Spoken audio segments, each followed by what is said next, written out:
Pos lalu lintas di Jalan Pertigaan Petarani Sultan Alauddin Makassar dibakar oleh orang tidak dikenal.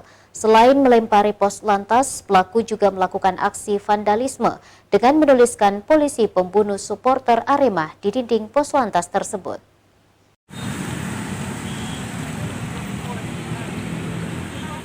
Inilah kondisi pos polisi lalu lintas Polrestabes Makassar yang berada di pertigaan Jalan Pangeran Petarani dan Jalan Sultan Alauddin Kota Makassar Senin sore. Terlihat bekas dibakar di sekitaran pintu bagian belakang pos lalu lintas tersebut. Pihak kepolisian juga mendapatkan spanduk dan ban bekas bakar di tempat kejadian perkara. Selain mencoba membakar, pelaku ini juga melakukan aksi vandalisme dengan menuliskan polisi pembunuh supporter Arema di dinding Polantas tersebut. Pelaku membakar spanduk dan ban bekas, kemudian diletakkan di pintu belakang pos.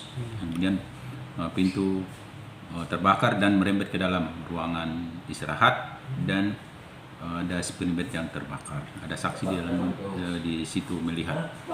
Ini dilakukan orang yang tidak kenal dan polisi sementara melakukan penyelidikan untuk mengungkap siapa pelaku. Ada juga tulisan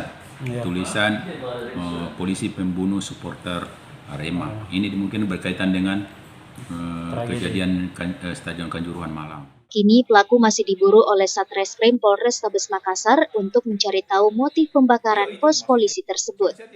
Meski demikian, hal ini diduga berkaitan dengan meninggalnya ratusan supporter di Stadion Kanjuruhan Kota Malang. Rusma Wandirara, Slebes TV.